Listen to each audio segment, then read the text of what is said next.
মুসলমানদের মধ্যে অনেকে পরকালকে ব্যাখ্যা সাপেক্ষে বিশ্বাস করে। কি সাপেক্ষে? এরা কারা? এরা হলো হাদিস অস্বীকারীর দল, যারা নিজেদেরকে বলে কোরআনের অনুসারী। এরা বলে কবরে আযাব বলতে কিছু নাই, অথচ রাসূলুল্লাহ সাল্লাল্লাহু আলাইহি সাল্লাম মাররা বিকবরাইন, দুটি কবরের পাশ দিয়ে গেলেন, যাওয়ার সময় বললেন ইন্নাহুমা লা ইউআযাবান, এই দুই কবরে আযাব হচ্ছে। কি হচ্ছে? কোরআনের অনুসারী বলে আযাব হয় না, রাসূল বলে আযাব হয়। কোরআনের অনুসারী শুধু কোরআন মানে, হাদিস মানে না, কবরে আযাব হয় না, আর রাসূল বলে হ্যাঁ আযাব হয়। এখন আসেন, এরা বলে আযাব বিশ্বাস করে না কেন? কবরের কোরআনে নাই তাই বিশ্বাস করে না। তো আমি আবার জানেন, আমি সাধারণত কাউকে কটাক্ষ করে কথা বলি না, তো আমি তাদের ব্যাপারে ভালো ধারণা রেখে বলি, তারা কোরআন গবেষণা করতে করতে ওই আয়াত পর্যন্ত এখনো আসে নাই যে আয়াতে কবরের আযাবের কথা আছে। কিসের কথা? কোথায়? আয়াতে। হাদিস তো বললাম, তো হাদিস তো বিশ্বাস করে না, কোরআনের আয়াতে আছে। তো আমি আবার সুধারণা রাখি, আমি বলি আসলে ওনারা এতটুকু আসে না। আর আমার সুধারণাটাই সঠিক, কারণ এই আয়াতটা 24 পারা আছে, তো 1 থেকে 24 পারা আসতেও তো লম্বা সময়, তো এই জন্য সুধারণা মনে হয় 24 পারা এখনো আসে নাই। আমরা আশাবাদী আসবে, সেদিন ঈমান আনবে ইনশাআল্লাহ। তো 24 পারা 9 নম্বর পৃষ্ঠা আল্লাহ পাক রব্বুল আলামিন বলেন, ও 24 পারার 11 নম্বর পৃষ্ঠা আল্লাহ পাক রব্বুল আলামিন সূরা মুমিনের 46 নম্বর আয়াত বলেন। কোন সূরা? সূরা মুমিন, আয়াত নম্বর 46। এই সূরাটাকে সূরাতুল গাফিরও বলা হয়, গাফির বা মুমিন। এই সূরার 46 নম্বর আয়াত, 24 পারা, হাফিজি কোরআন মাজিদ অনুযায়ী 11 পৃষ্ঠা। আল্লাহ বলেন, আন্নারু ইউরাদুনা আলাইহা গুদুওয়ান ওয়া আশিয়্যা ওয়া ইয়াওমা তাকুমুস সাআতু আদখিলু আলা ফিরআউনা আশাদ্দাল আযাব। আল্লাহ বলেন, কিয়ামতের আগ পর্যন্ত ফেরাউনের বাহিনীকে সকাল সন্ধ্যায় আযাবের সামনে কবরে রাখা হবে। আল্লাহ বলেন, ফেরাউনের বাহিনীকে কিয়ামত পর্যন্ত সকাল সন্ধ্যায় আগুনের সামনে রাখা হয়। কিয়ামত যেদিন হবে সেদিন আল্লাহ বলবে, আদখিলু আলা ফিরআউনা আশাদ্দাল আযাব। ফেরেশতাদেরকে বলবে, ফেরাউন বাহিনীকে তোমরা কবরে যে আযাব দেখাইছো এর চেয়ে ভয়ঙ্কর আযাব জাহান্নামে নিক্ষেপ করো। নাউযুবিল্লাহ। আর আমাদের কথা হলো, কিয়ামত হওয়ার আগ পর্যন্ত ফেরাউন বাহিনীকে কিসের সামনে পেশ করা হয়? আগুন। কিসের সামনে? তো আগুনের সামনে পেশ করা হয় কোন জগতে? বলেন, কবরের। কোন জগতে? তো কবরের আযাবের কথা কোরআনে আসেনি। ওনারা কয় কবরের আযাব বিশ্বাস করি না, কারণ কোরআনে নাই। আর আমি বলি 24 পারা এখনো আসে নাই। সুধারণা রাখ। কোরআন গবেষণা যারা করে তাদের মধ্যে কেউ কেউ সহিহ বুখারীর 349 নম্বর হাদিসকে অস্বীকার করে। হাদিসের একটা অংশ, সহিহ বুখারীর 349 নম্বর হাদিসের একটা অংশ। নবী মেরাজে গেছে, আপনারা অনেক শুনছেন এগুলা। মেরাজে যাওয়ার পর আসার সময় মুসা আলাইহিস সালামের সাথে সাক্ষাৎ। আপনার রব আপনারে কি দিছে? নবীজি বললেন 50 সালাহ, 50 ওয়াক্ত নামাজ। পারবে না, যান কমায় আনেন। খাফিফ বলছে, কমায় আনেন। নবীজি গেছে, কমায় আনছে। লম্বা হাদিস। নবীজি আসা যাওয়ার মাঝে খালি আছে, আয়ে আবার পাঠায়, আইয়ে আবার পাঠায়। এইভাবে আসা যাওয়ার মাঝে 45 ওয়াক্ত কমায় দিছে আল্লাহ। আছে কয় ওয়াক্ত? 5 ওয়াক্ত নিয়ে যাওয়ার সময় মুসা নবী কয় ওয়াক্ত? কয় 5 ওয়াক্ত। আপনার উম্মত 5 ওয়াক্ত পড়বে না, আবার কমায় আনেন। মুসা নবীর কথাটা কিন্তু সঠিক, কথাটা সঠিক ছিল। তো আমাদের নবী বললেন, ইস্তাহইয়াতু রাব্বি, আমার লজ্জা লাগতেছে একটা বিষয়, কতবার আল্লাহরে বলছি, আল্লাহ মায়া করে কমায় দিচ্ছে, থাক 5 ওয়াক্ত নিয়ে চলে যাই। সুবহানাল্লাহ। আমাদের নবী রওনা করলেন দুনিয়াতে। আল্লাহ বললেন, হাবিব লা ইউবাদদালুল কওলু লাদাইয়া, আমার কথার কোনো পরিবর্তন হবে না। আপনাকে দিয়েছিলাম 50, মায়া করে কমায়া দিছি 45, আছে 5। আমার কথা আমি ঠিক রাখলাম। আপনার উম্মতকে 5 ওয়াক্তই পড়তে বলেন, কথা আগেরটাই, সব 50 ওয়াক্ত। পড়বো কয় ওয়াক্ত? সব কয় ওয়াক্ত? কোরআনের অনুসারী দাবিদার বলছে এই কথাটা বিশ্বাস করো। কেন? একদিনে 50 ওয়াক্ত নামাজ আল্লাহ কেন দিবি উম্মতরে? তো বলতেছে এটা অসম্ভব, এটা নাকি বুখারীর মধ্যে মিথ্যা কথা আসছে। বুখারীতে কোরআনের পরে সবচেয়ে বিশুদ্ধ গ্রন্থের নাম কি? তো 349 নম্বর হাদিসে নাকি এটা মিথ্যা কথা। তো আমার এই কথাটা যখন বলছে, জানেন আল্লাহর কি কুদরত, একদম সত্যি কথা। আমি গাড়িতে বসা, এক ভাই বলছে এটা। তো যেই ভাই বলছে, ওনার মাদ্রাসায় এক ব্যক্তি 1 লক্ষ টাকা মাসে অনুদান দিত। ওই লোক কোনো কারণে আপনার ওই কোরআনের অনুসারী হয়ে গেছে, আহলে কোরআন। এখন আর উনি ওই মাদ্রাসায় 1 লক্ষ টাকা দেয় না। কেন? ওই মাদ্রাসায় হাদিস পড়ানো হয়, এই জন্য দিব না, শুধু কোরআন পড়াইলে দিব। নুরানিতে বাচ্চাদেরকে পড়ায় না, ক্বালা রাসূলুল্লাহ সাল্লাল্লাহু আলাইহি ওয়াসাল্লাম আখলিস দীনাকা ইয়াকফিকাল আমালুল কলিল। বাচ্চারা পড়ে না এভাবে? তো ওরা কোরআনও পড়ে, আবার হাদিস 40টা হাদিস ওরা মুখস্থ করে বক্তব্য। তা হাদিস কেন পড়ে? এই জন্য উনি আর অনুদান দিবে না। তো যার মাদ্রাসায় দিবে না, উনি গাড়িতে বসে। ওই টাইমে এটা বলার পর আমি বললাম, ওই লোকের সাথে আপনি দেখা হতো? হয়। সাথে সাথে আল্লাহ কোরআনের 2টা আয়াত মাথায় দিয়ে দিচ্ছে। আমি বললাম কোরআনের অনুসারী তো? কয় আমি কই ওনারে 2টা প্রশ্ন করে। 21 পারা 14 নম্বর পৃষ্ঠা, 29 পারা 10 নম্বর পৃষ্ঠা। কত নম্বর পারা বললাম? 21 পারা 14 নম্বর পৃষ্ঠা, 29 পারা 10 নম্বর পৃষ্ঠা। তো ওই অনুসারীদের একজন, তাকে বললাম 21 পারার 16 নম্বর পৃষ্ঠাটা খুললেন, আলিফ লাম মিম আস সাজদাটা। তো যারা শুধু কোরআন মানে, এদের পকেটে কিন্তু কোরআন আছে ওই মোবাইলে। তো খুলছে, খোলার পর আমি আর কষ্ট দিতে চাই নেই আয়াত পড়ার জন্য, না ওইটা দরকার নেই, কারণ ওইটা পড়ে আবার বিপদ হবে, আপনি অনুবাদ করেন। উনি আপনার অনুবাদ পড়তে পড়তে 5 নম্বর আয়াতে আসছে। কয় নম্বর? ওই আয়াতে আছে কানা মিকদারুহু আলফা সানাতিন মিম্মা তাউদ্দুন। কিয়ামতের একদিন হবে 1000 বছরের সমান। তোমাদের গণনা অনুযায়ী কয় হাজার বছর? কারণ আপনারা বলেন তো 50 বেশি না 1000 বেশি? তা আমি বললাম দুনিয়াতে একদিনে 50 তো নামাজি আপনার গুরুর বিশ্বাস হয় না, তো একদিন 1000 বছরের সমান, এটা কেমনি বিশ্বাস হবে? এ পড়তে স্যার কয় এটা আরে একদিন 1000 বছর। ঠিক আছে, প্রশ্ন করে আপনারা জানান। গেল একটা, রইল আর কোনটা? 29 পারা 10। সূরা মাআরিজ। সূরা মাআরিজটা ওনাকে বললাম খুলেন, খুলে পড়েন। তো উনি খুললেন, খোলার পর পড়লেন। গাড়িতে যিনি বসা, ওনারে একদিন বলছি, বলার পর বলছি ওনারে নিয়ে এসে, তো এই হযরত এই প্রশ্নগুলো পৌঁছানো হয়েছে। সূরা মাআরিজের অনুবাদ পড়তে পড়তে 4 নম্বর আয়াতে আছে। সূরা আলিফ লাম মিম আস সাজদার অনুবাদ পড়তে পড়তে গেছিল 5 নম্বর আয়াতে। আর সূরা মাআরিজের অনুবাদ পড়তে পড়তে গেছে কয় নম্বর আয়াতে? 4 নম্বর আয়াতে আছে তারুজুল মালাইকাতু ওয়ার রূহ ইলাইহি ফি ইয়াউমিন কানা মিকদারুহু 50 আলফা সানা। কিয়ামতের ময়দানের একদিন হবে 50,000 বছরের সমান। কয় হাজার? তাহলে এক আয়াতে গেল 1000, আরেক আয়াতে গেল 50,000। এখন আমি বললাম মুসলিম শরীফের একটা হাদিসে আছে, যারা যাকাত দেয় না তাদেরকে কিয়ামতের ময়দানেই 50,000 বছর শাস্তি দেওয়া হবে। নাউজুবিল্লাহ, আসতে বলছে, কারণ যাকাতের ঘটনা ঘটছে। তো মুসলিমে আছে, যারা যাকাত দেয় না তাদের কিয়ামতের ময়দানে শাস্তি হবে জাহান্নামের আগে 50,000 বছরের সমান।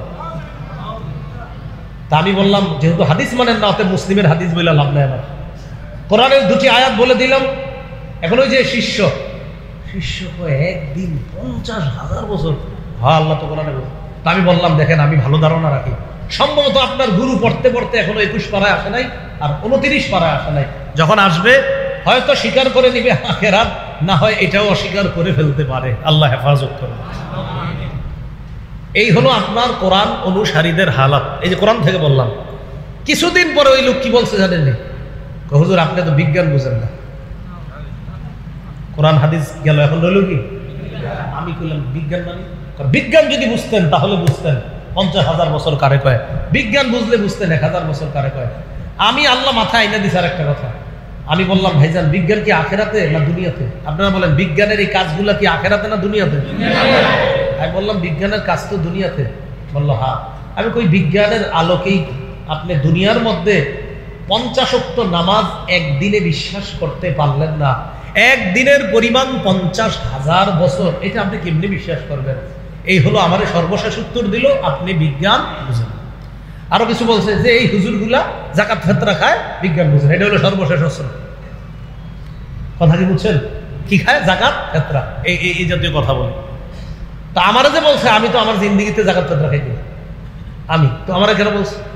বলছে, কে জানে কেন বলছে। আমার হালাত ভালো ছিল না মাদ্রাসা থাকা অবস্থায়। আপনার শেষের 4 বছর আমি অর্থনৈতিকভাবে খুবই দুর্বল ছিলাম, ঋণ করে করে প্রতি মাসে মাদ্রাসায় টাকা দিচ্ছি। তা আমার এই কথা বলা তো অন্যায়। হ্যাঁ, জাকাত ফেতরার তো যোগ্য আছে, যারা এতিম অসহায় তারা খায়, কিন্তু কথাটা সবার উপরে দিয়ে আল্লাহ হেফাজত করেন। তাহলে সর্বশেষ কি বললো? বিজ্ঞান বুঝেন না আর জাকাত ফেতরা খান। এই এখন আসেন, বলতেছিলাম মনে আসেনি আপনাদের আমল নামা নষ্ট হয় কেন? পরকালকে না, 9টি তো রমজান পরবর্তী করণীয়, এর মধ্যে প্রথমটা গেছে আমলগুলা নষ্ট করব না। এখান থেকে আবার বাচ্চা বেরোইতেছে, আমল নষ্ট হয় কেন? এর মধ্যে একটা জানলাম আখেরাত অস্বীকার করলে, দ্বিতীয়টা জানলাম পরকাল অস্বীকার করলে। এটা জানতে গিয়ে জানলাম কিছু মানুষ আপনার ব্যাখ্যা সাপেক্ষে পরকালকে স্বীকার করে, কবরের আযাবকে অস্বীকার করে। সূরা আরাফের 147 নম্বর আয়াতে আল্লাহ বলেন, ওয়াল্লাযীনা কাযযাবু বিআয়াতিনা ওয়া লিকাইল আখিরাতি হাবিতাত আ'মালুহুম। যারা আমার আয়াতগুলো অবিশ্বাস করে আর আখিরাতকে যারা মিথ্যা সাব্যস্ত করে, তাদের আমলনামা সব নষ্ট হয়ে যাবে। আল্লাহ আখিরাতের ব্যাপারে আমাদেরকে পূর্ণ আস্থা অর্জন করার তৌফিক দান করেন। আমিন। এই গেল আমলনামা নষ্ট হওয়ার আরেকটা কারণ। 3 নম্বর কারণ, একটু আমার সাথে বলেন, প্রদর্শন প্রিয়তা। বলেন, কোন আমল মানুষকে দেখানোর জন্য করলে আমলনামা বরবাদ। আল্লাহ পাক রব্বুল আলামিন সূরা হুদের 15-16 নম্বর আয়াতে বলেন, মান কানা ইউরিদুল হায়াতাদ দুনিয়া ওয়া যিনাতাহা নুওয়াফি ইলাইহিম আ'মালাহুম ফিহা ওয়া হুম ফিহা লা ইউবখাসুন। যারা দুনিয়া চায়, দুনিয়ার চাকচিক্য সৌন্দর্যতা চায়, আমি দুনিয়াতে তাদেরকে পরিপূর্ণ দিব, দুনিয়াতে পুরা দিব, একটুও কমানো হবে না। উলাইকাল্লাযীনা লাইসা লাহুম ফিল আখিরাতি ইল্লান নার। আখিরাতে তাদের জন্য আগুন ছাড়া আর কিছু থাকবে না। ওয়া হাবিতা মা সানাউ ফিহা ওয়া বাতিলুম মা কানু ইয়ামালুন। তাদের আমলনামা সব বরবাদ, তাদের আমলনামা নষ্ট হয়ে যাবে, তাদের আমলনামাগুলা বাতিল বলে সাব্যস্ত হবে। আল্লাহ আমাদেরকে হেফাজত করেন। আমলগুলা নষ্ট হওয়ার 4র্থ কারণ, শিরক করা। বলেন, কি করা? পুরা রমজানে রোজা রাখছেন, মাশাআল্লাহ। রোজা রাখার পর ঈদের দিন আপনার আব্বার কবর জিয়ারত করতে গেছেন, ভালো, কবর জিয়ারত ভালো। কবর জিয়ারত করে আপনি আরেক জায়গায় গেছেন জিয়ারত করতে, তো সেটাও ভালো। যে কোনো মুসলমানের কবর জিয়ারত করা সমস্যা নেই। কিন্তু আরেক জায়গায় কবর জিয়ারত করতে গিয়ে চারদিকে তাকাইছেন, তাকায়া দেখছেন আপনারে কেউ দেখে না, আস্তে ছোট্ট করে কবর একটা সিজদা দিয়েছে। এখন আপনারা বলেন, কেউ না দেখলে কে দেখছে? রমজানের রোজা কার জন্য রাখছেন? সওয়াব দিবে কে? যিনি দিবে তিনি তো দেখে লাইছে। আমলনামা সব বরবাদ। সূরা জুমারের 65 নম্বর আয়াতে আল্লাহ বলেন, ওয়ালাকাদ উহিয়া ইলাইকা ওয়া ইলাল্লাযীনা মিন ক্বাবলিকা লাইন আশরাকতা লায়াহবাতান্না আমালুকা ওয়া লাতাকুনান্না মিনাল খাসিরিন। নবী, আপনার প্রতি আর আপনার পূর্ববর্তীদের প্রতি এই মর্মে ওহী প্রেরণ করা হয়েছে, যদি, বলেন আমার সাথে, যদি আপনি শিরক করেন। আপনি মানে নবী, নবীজির আল্লাহ বলতেছে, যদি আপনি শিরক করেন, লায়াহবাতান্না আমালুকা, অবশ্যই অবশ্যই আপনার আমলও বরবাদ হয়ে যাবে। নবীদের আমলের শেষ নাই, আমাদের তো আমলই নেই। নবীকে আল্লাহ বলতেছে শিরক করলে আমল শেষ, আমলই নাই, আবার শিরক মারাই। সাবধান, জীবনে খালি একটা আবদার রাখেন, শিরক করেন না। সহিহ বুখারী 1237 নম্বর হাদিস, রাসূলুল্লাহ সাল্লাল্লাহু আলাইহি সাল্লাম একা একা হাঁটতেছে। বুখারীর কিতাবুর রিকাকে লম্বা আসছে হাদিসটা, আর 1237 আসছে শর্টে। হাঁটতে হাঁটতে নবীর এক সাহাবী দূর থেকে দেখে নবী চাঁদের আলোতে একা একা হাঁটতেছে। দৃশ্যটা কল্পনা করেন তো, দূরে ছাত্র আর দূরে নবীজি, সুবহানাল্লাহ। তো উনি বলতেছেন, আমি মনে করলাম নবী একা হাঁটাটাই ভালো লাগতেছে, তাই নবীর পাশে আমি গেলাম না, থাক একা একা হাঁটুক। দেখবেন আমরা অনেক সময় মুরব্বী আলেমদেরকে রুমে দেখলে তার অবস্থা দেখে আমরা রুমে যাই বা যাই না। তারা দেখলে আমরা মনে করি না উনি একা একই থাকাটা পছন্দ করতেছে, তখন আমরা ঢুকি না। আবার মাঝে মাঝে দেখলে বোঝা যায় না উনি হযরত কাউকে চাচ্ছেন, তখন আমরা ঢুকি। এটা হলো হালাত বোঝা। সাহাবী চিন্তা করলেন, নবী মনে হয় একা হাঁটাটাই পছন্দ করতেছে, থাক কাছে না যাই। অনেকক্ষণ হাঁটতে হাঁটতে হঠাৎ ইলতাফাতা ইলাইয়া, নবীজি আমার দিকে তাকাইলেন এইভাবে। তাকায় এভাবে বলতেছে, মান কে? সুবহানাল্লাহ। সাহাবী বললেন, হুজুর আমি। ও আচ্ছা, আসো এদিকে আসো। সুবহানাল্লাহ। আসার পর হাত ধরে এইভাবে পাশাপাশি, এতক্ষণ ছিল দূরে, এইভাবে এখন এইভাবে পাশাপাশি নবী আর সাহাবী হাঁটতেছে, আশেপাশে আর কেউ নাই। হজে উমরায় গেলে মাঝে মাঝে একটু ভাববেন এগুলা, যে আমার নবী, আমার নবীর সাহাবীগণ এদিক দিয়ে হাঁটছে। হিজরা রাস্তায় যখন আপনারা হাঁটেন হজ উমরায় গেলে একটু ভাববেন, আমার নবী ঠিক এই রাস্তাটা দিয়ে বের হয়েছে, আবু বকর সিদ্দিক এই রাস্তাটা দিয়ে বের হয়েছে। আহারে নবী এদিক দিয়ে যাইতে যাইতে বারবার মক্কার দিকে তাকাইছে, বারবার তাকাইছে, আমার মাতৃভূমি, আমি ছেড়ে চলে যাচ্ছি। ওই দিক দিয়ে গিয়ে ঘুরে মদিনার রাস্তা ধরছে। এই রাস্তাটাই আমি হজের সফরে, না হইলে আপনার সম্ভবত 500 বারের কম হবে না ওই রাস্তাটা। খালি বারবার হাঁটছি আর চিন্তা করছি, একটু পর পর আমি খালি নামতাম। হোটেল ছিল হিজরার হোটেল। তো বলছিলাম ওখানে গিয়ে একটু ভাববেন, নবী হাঁটতেন, সাহাবীরা হাঁটতেন। আবার মদিনায় যখন যাবেন তখনও ভাববেন, আমার নবী মদিনায় সাহাবীদেরকে নিয়ে খুব বেশি কাটাইতেন, এই জায়গাটায় বসতেন, এই জায়গায় সাহাবীদেরকে নবীজি পড়াইতেন। এগুলা দিলে আনবেন, দেখবেন দিল নরম হবে, দিল ঠান্ডা হবে। তো রাসূলুল্লাহ সাল্লাল্লাহু আলাইহি সাল্লাম এবার সাহাবীকে পাশে নিয়ে হাঁটতেছে, একদম নরবানা। এটা দাগ দিয়ে দিছে, এখানে থাকবা, এখান থেকে নরবানা, যা হবার হবে নরবানা। ঠিক আছে। সাহাবী বলেন, নবীজি গেলেন, আতালা লুবসা আন্নি, লম্বা সময় আমার থেকে নবী দূরে রইলেন। হঠাৎ আমি বিকট একটা আওয়াজ শুনলাম, কিছু একটা দুনিয়াতে পড়ছে। এত বিকট আওয়াজ শুনে আমি ভয় পেয়ে গেলাম, নবীর কিছু হইল কিনা। আমি উঠলাম যাওয়ার জন্য, সাথে সাথে মনে পড়ছে আমার যা হবার হবে নরবানা। আমি বসে রয়েছি, নড়ি না, টেনশন, কিরে নবী গেল, আওয়াজ হইল, আসে না কেন, আবার আমার যাইতে নিষেধ করছে। হঠাৎ উনি দেখে আস্তে আস্তে কেউ একজন তার দিকে আসতেছে, ভালো করে তাকায় দেখে আল্লাহ রাসূল আসতেছে। নবীজি পাশে একজনের সাথে কথা বলতেছে ওয়া ইন জানা ওয়া ইন সারাকা, এই এরকম একটা দুইটা বাক্য বলতেছে। তো নবীরে দেখা যায়, যার সাথে কথা বলে তাকে দেখা যায়। সাহাবীর কাছে আসছে, আসার পর কয়, হুজুর আর সহ্য করতে পারতেছি না। কয় কি? যাইতে নিষেধ করছেন তাই যাই না। আওয়াজ আসছে, আপনার কোনো ক্ষতি হয় নাই তো? ও আচ্ছা, আওয়াজ শুনছো? হ্যাঁ। জিবরিল আমিন আসছিল, ওই আওয়াজ। হুজুর ঠিক আছে, আপনি কথা বলছেন কার সাথে? কাউরে দেখলাম না। কয়টাও দেখছো? হ্যাঁ। কথাও বলছি জিবরিলের সাথে। কি বলতেছিলেন? জিবরিল আমারে বলছে, বাশশির উম্মাতাকা আন্নাহু মান মাতা মিন উম্মাতিক ওয়া হুয়া লা ইউশরিকু বিল্লাহি শাইআ দাখালাল জান্নাহ। আপনি আপনার উম্মতকে এই সুসংবাদ দেন, যদি ঈমান নিয়ে, পিওর ঈমান নিয়ে, সরিষার দানা পরিমাণ ঈমান নিয়ে শিরিক মুক্ত ভাবে আল্লাহর কাছে যাইতে পারে, একদিন না একদিন আল্লাহর জান্নাতে সে প্রবেশ করবে। হাদিস কেন শোনাইলাম? হাতে পায়ে ধরে বলি, জীবনে যা করেন আর না করেন শিরক করেন না। বলেন ইনশাআল্লাহ। তাহলে আমল বরবাদির চতুর্থ একটা কারণ আমরা জানলাম। রমজান পরবর্তী করণীয় কয়টা জানি? এক নাম্বার, আমল নষ্ট করবো না, আর আমল নষ্ট হয় 4টা কারণ আমরা শুনলাম। আজকে 4টাই থাকবে। রমজান পরবর্তী দ্বিতীয় কাজ, রমজানে গুনাহ তুলনামূলক কম করেছি, এই গুনাহ না করার অভ্যাসটা সারা জীবন ধরে রাখার চেষ্টা করা। সূরা আনআমের 120 নম্বর আয়াত, আল্লাহ পাক রব্বুল আলামিন বলেন, ওয়াযারু যাহিরাল ইসমি ওয়া বাতিনাহ, যারু তোমরা ছেড়ে দাও, যাহিরাল ইসমি ওয়া বাতিনাহ, তোমরা প্রকাশ্য পাপ, গোপন পাপ ছেড়ে দাও।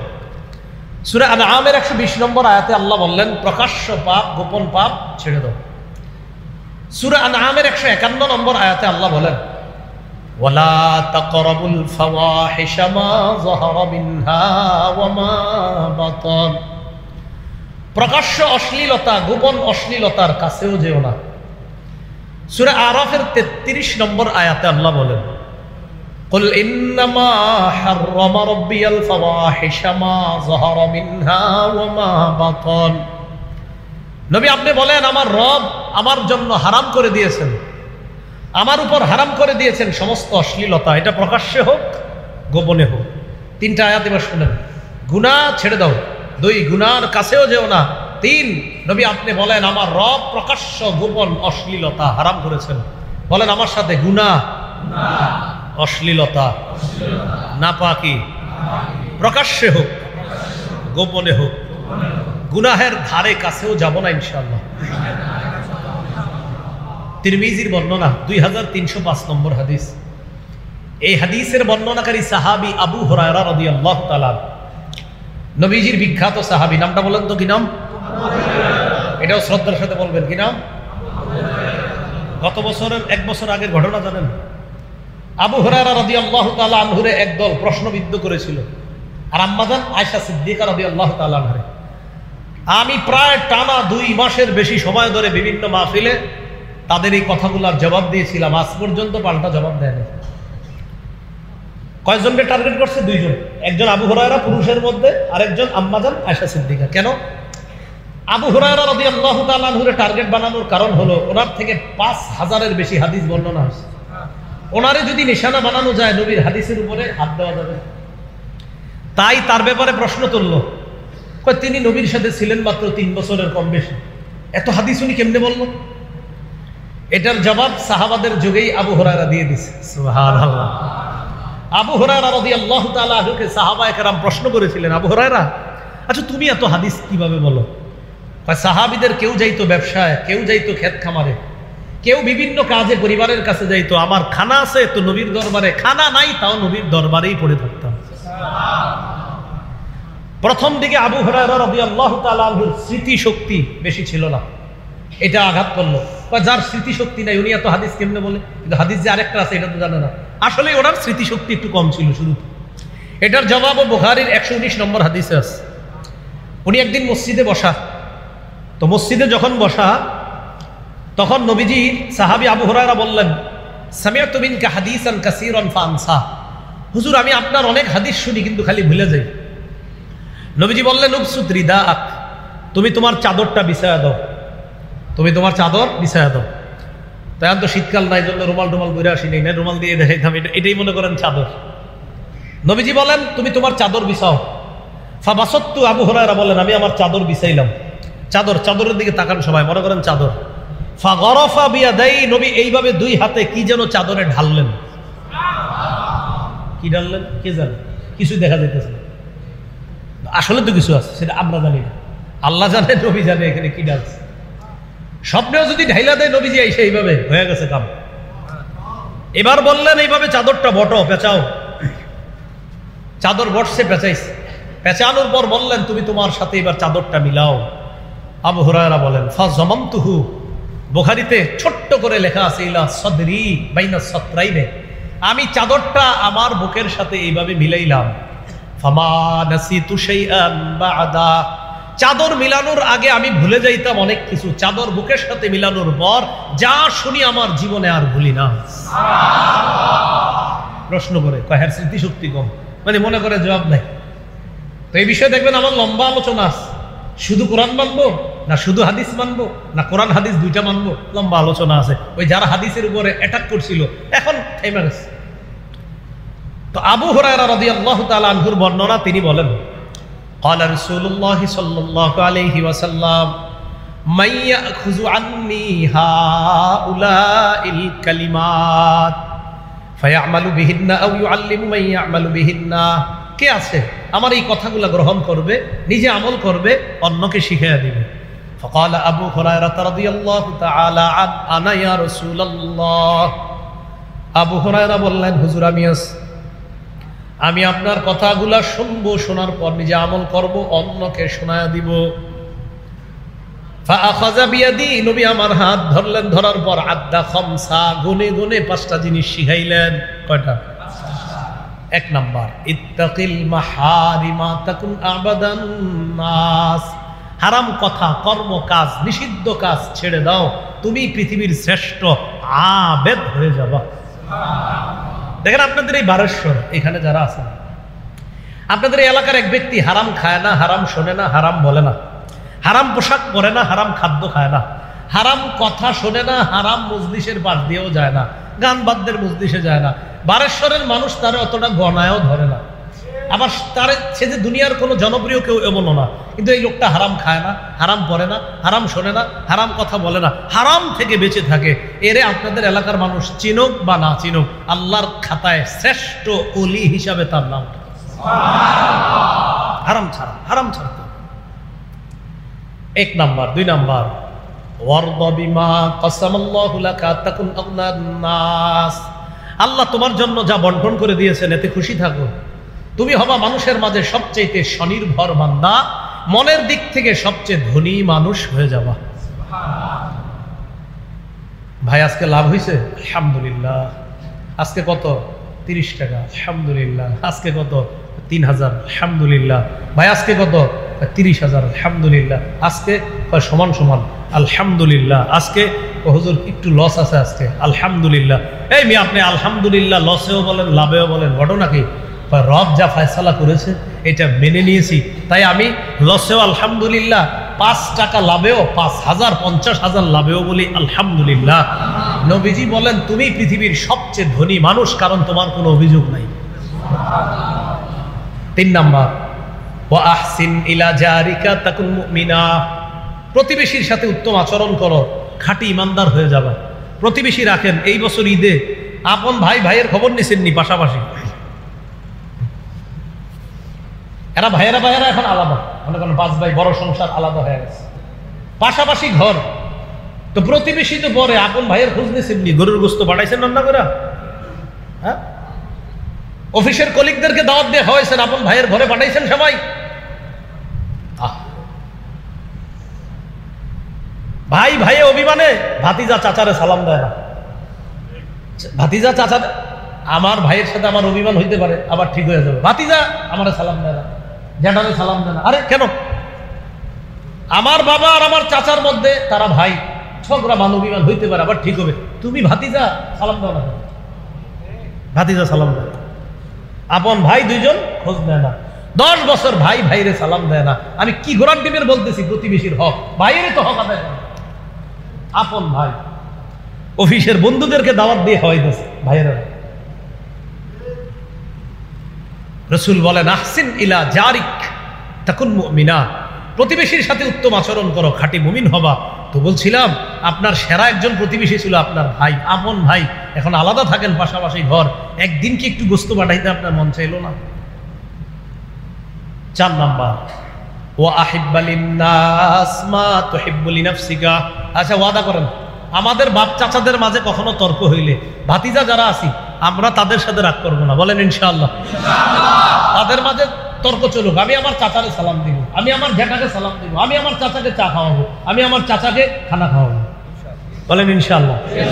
তাদের মাঝে মানবিমান চলুক, আমরা ঠিক থাকবো। 4 নাম্বার, ওয়া আহিব্বা লিন্নাস মা তুহিব্বু লিনাফসিকা। নিজের জন্য যা পছন্দ করো অপরের জন্য তা পছন্দ করবা, তাকুন মুসলিমা, খাঁটি মুসলমান হয়ে যাবা। 5 নাম্বার, ওয়ালা তুকসিরিদ দিহকা। বেশি হাসবা না। ফাইন্না কাসরাতাদ দিহকি তুমিতুল কলবা। সবাই বলেন বেশি হাসি, অধিক পরিমাণে হাসা অন্তরকে মৃত বানিয়ে দেয়। অধিক পরিমাণে হাসা অন্তরকে কি বানিয়ে দেয়? মৃত বানিয়ে দেয়। তো এই জায়গায় 1 নাম্বার কি ছিল? হারাম থেকে বাঁচো, হারাম থেকে বাঁচো, গুনাহ থেকে বাঁচো। রমজান পরবর্তী দ্বিতীয় কাজ, গুনাহ ছাড়ার অভ্যাসটা ধরে রাখবো। বলেন ইনশাআল্লাহ। রমজান পরবর্তী তৃতীয় কাজ, বলেন হেদায়েতের বিপরীতে পথভ্রষ্টতা গ্রহণ করব না। মুসা নবীর জামানায় এক ব্যক্তি ছিল নাম বালআম। লাম্মা নাজালা মুসা বিল জাব্বারিনা, ইবনে কাসির আসছে, মুসা নবী জাব্বারিনদের এলাকায় অবতরণ করলো জিহাদ করার জন্য। জালেম সম্প্রদায় জানতে পারলো মুসা নবীর সাথে পারা সম্ভব না। এলাকায় এক ব্যক্তি আছে নাম বালআম। এই বালআম দোয়া করলেই কবুল হয়ে যায়। জালেমরা পরামর্শ করলো এক কাজ করি, মুসার বিরুদ্ধে গিয়ে ওই বালআমকে দোয়া করতে বলি, জিহাদও করা লাগলো না, যুদ্ধও করা লাগলো না, আমরা অটোমেটিক বিজয় লাভ করব বলি, সেজন্য মুসার ধ্বংসের জন্য বদদোয়া করে। নাউজুবিল্লাহ। যেই ভাবনা সেই কাজ। মুসা নবীর কাছে গেছে, বালআমের কাছে গেছে। বালআম, মুসা নবীর বিরুদ্ধে বদদোয়া করো। বালআম কয় আমার কথা আল্লাহ কবুল করে, এর মানে কি নবীর বিরুদ্ধে কমু? এটা তো কবুল হবেই না, উল্টা আমার ক্ষতি হবে। কয় তুমি করো। রাজি করাইতে পারে না। হের বউরে দিয়া অর্থের লোভ দেখায়া বালআমরে রাজি করাইছে। বউ রাজি করাইছে, আরে আপনি খালি একটু কইবেন, সমস্যা কি, টাকাটা মধ্যে পাইবেন প্রচুর। ওয়ালাকিন্নাহু আখলাদা ইলাল আরদ, দুনিয়ার প্রতি ঝুঁকে পড়লো, পাহাড়ের উপর উঠা মুসা নবীর বিরুদ্ধে বদদোয়া করলো। সাথে সাথে কুকুরের মতো, শুকরের মতো জিহ্বাটা বের হয়ে গেল। কেউ কেউ লেখছে নাভি পর্যন্ত জিহ্বাটা এসে গেছে। লোকটার কাছে হেদায়েত ছিল, দুনিয়ার কাছে হেদায়েতটা বিক্রি করে পথভ্রষ্টতা গ্রহণ করছে। সূরা আরাফের 175 176 নম্বর আয়াতে আল্লাহ বলেন, ওয়াতলু আলাইহিম নাবা আল্লাযী আতাইনাহু আয়াতিনা ফানসালাখা মিনহা ফাআতবাআহু আশ-শাইতানু ফাকানা মিনাল গাওয়িন ওয়ালাউ শি'না লারাফা'নাহু বিহা ওয়ালাকিন্নাহু আখলাদা ইলাল আরদি ওয়াত্তাবা'a হাওয়া ফামাসালুহু কামাসালিল কালব। নবী ওই ব্যক্তির ঘটনা তাদেরকে শোনান যাকে আমি আমার নিদর্শনাবলী দিয়েছিলাম, সে তা থেকে বিচ্যুত হয়ে গেল, শয়তান তার পিছু নিল, পথভ্রষ্টদের অন্তর্ভুক্ত হয়ে গেল। আমি চাইলে তাকে অনেক উঁচু করতে পারতাম, কিন্তু সে দুনিয়া গ্রহণ করেছে, নফসের পূজা করছে, নফসের অনুসরণ করছে। তার দৃষ্টান্ত কুকুরের মতো হয়ে গেল। মাসালুহু কামাসালিল কালব, তার দৃষ্টান্ত হলো কুকুরের দৃষ্টান্তের মতো। এইভাবে কুকুরের মতো জিহ্বাটা বের হয়ে গেছে। আল্লাহ আমাদের সকলকে হেদায়েতের উপর অটল থাকার তৌফিক দান করেন। 4 নাম্বার, শয়তানে আটক ছিল কে? শয়তান কতদিন আটক ছিল? হ্যাঁ, 1 মাস। শয়তানের মন মেজাজ খারাপ এখন, কারণ 1 মাস বন্দী ছিল। এখন আম করে চেষ্টা করতেছে কেমনে ধোকা দেওয়া যায়। আমার ওয়াজও শুনতেছে, এখন চারদিক থেকে শয়তান দেখতেছে। 4 নাম্বার আলোচনা, রমজান পরবর্তী শয়তান থেকে সতর্ক থাকা। বলেন কার থেকে? সূরা ফাতিরের 6 নম্বর আয়াতে আল্লাহ বলেন, ইন্নাশ শাইতানা লাকুম আদুউন ফাত্তাখিযুহু আদুওয়া। শয়তান তোমাদের শত্রু, তাকে শত্রু হিসাবেই গ্রহণ করো। বলেন আমরা শয়তানকে শত্রু হিসাবেই গ্রহণ করলাম। সহিহ বুখারীর 2032 নম্বর হাদিসে আছে, নবী বলেন, ইন্নাশ শাইতানা ইয়াজরি মিনাল ইনসানি মাজরাদ দাম। শয়তান মানুষের রক্ত চলাচলের জায়গায় চলতে পারে। সূরা আরাফের 27 নম্বর আয়াতে আছে, ইন্নাহু ইয়ারাকুম হুয়া ওয়া কাবিলুহু মিন হাইসু লা তারাউনাহুম। শয়তান আর তার সাঙ্গপাঙ্গরা তোমাদেরকে এমন জায়গা থেকে দেখে তোমরা দেখতে পাও না, ও আমগরে দেখতেছে এখন। আর এই আলোচনায় ওর মেজাজ খারাপ হইতেছে যে তুমি আর আলোচনা পাও না, 4র্থ নাম্বারে আমার নামটাই আনতে হইল। হের মেজাজ কিন্তু খুব খারাপ। অতএব হেরে আপনারা চান দিয়েন না। এলো 4 নাম্বার। 5 নাম্বার, রমজান পরবর্তী কাজ। রমজানে ইবাদত, নামাজ কম পড়ছি না বেশি? ফরজও বেশি পড়ছি, নফলও বেশি পড়ছি। এই নামাজের অভ্যাসটা রমজানের পরে ধরে রাখা। সূরা বাকারার 238 নম্বর আয়াতে আল্লাহ বলেন, হাফিজু আলাস সালাওয়াতি ওয়াস সালাতিল উসতা। নামাজের প্রতি যত্নবান হও, বিশেষ করে আসরের নামাজ। আসরের নামাজের সময় যুবকরা মাঠে যায়, বৃদ্ধরা ঘাটে যায়, মা বোনরা রান্নায় যায়। যুবকরা মাঠে গিয়ে সূর্য হলুদ করে আসর করে, বৃদ্ধ বা মধ্যবয়স্করা বাজারে গিয়ে সূর্য হলুদ করে আসর করে, মা বোনরা রান্না করতে গিয়ে আসর করে সূর্য হলুদ করে।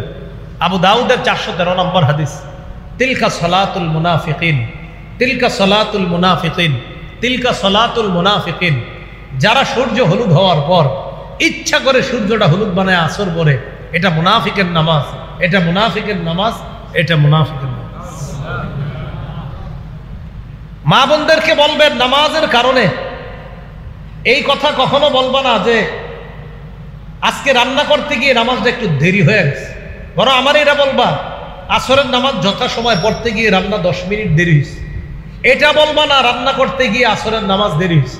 তাহলে স্লোগানটা মুখস্থ করি, নামাজের জন্য রান্না দেরি না রান্নার জন্য নামাজ দেরি? বল নামাজের জন্য রান্না দেরি হোক, নামাজের জন্য রান্না দেরি হোক, যথা সময় আসর, রান্না 10 মিনিট পরে খাইলে সমস্যা নেই। 5 নম্বর গেল। 6 নম্বর, রমজানে তেলাওয়াত করছি কোরআন, হুজুরদের কাছে গিয়ে দোয়া চাইছি, হুজুর 1 খতম, হুজুর 2 খতম, হুজুর 3 খতম দোয়া করেন, চাইছি না? তো সারা বছর আর কোরআন পড়েন না কেন? হ্যাঁ, সারা বছর কোরআন পড়বেন, সারা বছর। আমি যার কাছে উকুদুর রসমিল মুফতি পড়ছি, শেখুল হাদিস আল্লামা বাংলাদেশের, আমার মতে যিনি কোরআন সুন্না বুঝার পাশাপাশি শ্রেষ্ঠ 10 জন আলেম যদি ইসলামী রাজনীতি বুঝতেন, তাদের একজন শেখুল হাদিস আল্লামা মুফতি ফজলুল হক আমিনী রহমতুল্লাহ আলাই। শেষ বয়সেও 7 দিনে 1 খতম কোরআন পড়তেন। উনি মাওয়াজে মুজাহিদি মিল্লাতের 1 নম্বর খণ্ডে আসছে, জেলখানায় 4.5 মাসে প্রতিদিন 1 খতম। বোরহানুদ্দিনের ছাত্ররা গেছে, আমি আবু বকর, তো হুজুরে বয়ান করছে, ওই বয়ানে বলছে, মিয়া তোমরা কি করো, কোরআন পড়ো না? আমি তো এখনো 7 দিনে 1 খতম পড়ি, আর জেলখানায় 4.5 মাসে প্রতিদিন 1 খতম পড়ছি। আর হুজুরের পড়া কেমন আপনারা কি মনে করেন? এরকম, মিন আজলি যালিকা কাতাবনা আলা বানি ইসরাঈলা আন্নাহু মান কাতালা নাফসান বিগাইরি নাফসিন আও ফাসাদিন ফিল আরদ, এরকম না, হুজুর এভাবে পড়তেন, আও ফাসাদিন ফিল আরদ ফাকান্নামা কাতালান নাসা জামিআ, ফাকান্নামা কাতালান নাসা জামিআ ওয়া মান আহইয়াহা ফাকান্নামা আহইয়ান নাসা জামিআ। থেমেরিস কোরআন বুঝে শুনে উনি লম্বা সময় এক এক আয়াতে থেমে থাকতেন, এইভাবে 7 দিনে 1 খতম। আজিব ব্যাপার না? আমাদের মাদ্রাসায় হাদিসের কিতাব পড়া হুজুরের 5 বছরের শাগরেদ মাওলানা মুফতি আলামিন আজাদ ভাই, ওনার কাছে আরো শুনতে পারবেন, একদম নগদ ঘটনা। এটা তো হুজুর মসজিদে বলছিলেন, কোরআন তেলাওয়াতের অভ্যাস সারা জীবন ধরে রাখবেন, ডেইলি কোরআন খুইলা তেলাওয়াত করা। আল্লাহ বলেন, মান শাগালাহুল কোরআন ওয়া যিকরি আন মাসআলাতি, কেউ যদি কোরআন পড়ার কারণে আমার কাছে চাওয়ার সময় না পায়, আল্লাহ এটা দেন ওটা দেন, সময় পায় না কেন? কোরআন পড়ে। জিকির করার কারণে বলতে সময় পায় না, আল্লাহ আমার এটা দেন ওটা দেন। আল্লাহ বলেন, আতাইতুহু আফযালা মা উতিস সাইলিনা, যারা চায় তাদেরকে যা দেই, কোরআন আর জিকির করার কারণে যারা চাইতে পারে না এদেরকে এর চেয়ে আরো ডাবল দিবে, এর চেয়ে আরো বেশি দান করবে। 6 নম্বর কোরআন পড়ার অভ্যাস ধরে রাখা। 7 নম্বর কাসরাতু যিকরিল্লাহ, বেশি বেশি আল্লাহর জিকির করা। 8 নম্বর সুহবাতুস সাদিকিনা, আল্লাহ ওয়ালাদের কাছে বেশি বেশি যাওয়া। সূরা তাওবার 119 নম্বর আয়াতে আছে, ইয়া আইয়ুহাল্লাযীনা আমানুত্তাকুল্লাহ ওয়া কুনু মা'আস সাদিকিন, হে ঈমানদারগণ আল্লাহকে ভয় করো, সত্যবাদীদের সাথে থাকো। আয়াতের আগে পরে মিলাইলে বোঝা যায়, আল্লাহরে ভয় করা শিখতে হইলে আল্লাহ ওয়ালাদের কাছে যাওয়া লাগবে। আল্লাহ ওয়ালাদের কাছে গেলে কি লাভ? শুধু যারা যাবে তারাই বুঝবে, এটা বুঝানো যাবে না, গেলেই বুঝবেন। এদের কথায় কোনো সুর সার থাকে না, বাকি নূর থাকে, বুঝলেন? তাদের কথায় সুর থাকে না, কি থাকে? নূর। নূর। এক এক কথা দেখবেন কলিজা ছিঁড়া ঢুকবে, দিল থেকে অহংকার, হিংসা, পরশ্রীকাতরতা, লোভ লালসা বের হয়ে যাবে তাদের বয়ানে। এই আল্লাহ ওয়ালাদের কাছে যদি পারেন সপ্তাহে 1 দিন কোনো মজলিসে যায়। আপনাদের মাশাআল্লাহ কুমিল্লা তো আশেপাশে অনেক জায়গায় হয় মজলিস, তো যাইতে পারেন, যেই জায়গায় আল্লাহ ওয়ালাদের মজলিস হয় যাবেন। 9 নম্বর সর্বশেষ কথা, শাওয়াল মাসের 6টা রোজা রাখা। সহিহ মুসলিমের বর্ণনা, মান সামা রমাদান সুম্মা আতবাআহু সিত্তাম মিন শাওয়াল কানা কাসিয়ামিদ দাহরি কুল্লি, কেউ যদি শাওয়ালের 6টি রোজা রাখে, রমজানের পুরা রোজা রাখার পর শাওয়ালের 6টি রোজা রাখে, ওই ব্যক্তিকে আল্লাহ সারা বছর রোজা রাখার সওয়াব দান করে। মা বোনরা যদি এই 6টা রোজা রাখে, তাদেরকে মাসালা বলে দিবেন, রমজান মাসে আল্লাহ প্রদত্ত অসুস্থতার কারণে তারা যেই কয়টা রোজা রাখতে পারে নাই, ওইগুলা আলাদা রাখতে হবে। শাওয়ালের ফজিলত অর্জন করতে চাইলে 6 রোজা আলাদা রাখতে হবে। কেউ না হেসে শ্রদ্ধার সাথে শুনি, কোনো মা বোনের এই রমজানে আল্লাহ প্রদত্ত অসুস্থতার কারণে 5 দিন রোজা রাখতে পারে নাই, তিনি কর্তব্য হিসাবে 5টি রোজা আলাদা রাখতে হবে রমজানের পরে। শাওয়ালের 6 রোজা রাখতে চাইলে আলাদা রাখতে হবে। অনেক মা বোনরা ওই কর্তব্য রোজার সাথে শাওয়ালের রোজার নিয়োগ করে, হবে না, আদাফুল হবে না, হ্যাঁ, একটা আরেকটার সাথে মিলাইলে হবে না। তাহলে ভাঙতি রোজা আলাদা আর শাওয়ালের রোজা আলাদা। তাহলে কয়টা করণীয় জানলাম? 9টা। 1 নাম্বার করণীয়, আমল নষ্ট করা যাবে না। 2 নাম্বার, গুনাহ ছেড়ে দেওয়ার অভ্যাস ধরে রাখতে হবে। 3 নাম্বার, হেদায়েতের বিপরীতে পথভ্রষ্টতা গ্রহণ করা যাবে না। 4 নাম্বার, শয়তানকে শত্রু হিসাবে গ্রহণ করা, তার থেকে সতর্ক থাকা। 5 নাম্বার, ফরজ সুন্নত ওয়াজিবের পাশাপাশি নফলের যে অভ্যাস হয়েছে রমজানে, সবগুলো অভ্যাস ধরে রাখা। 6 নাম্বার, তিলাওয়াতুল কোরআন রমজানে অভ্যাস ছিল, এই অভ্যাসটা জারি রাখা।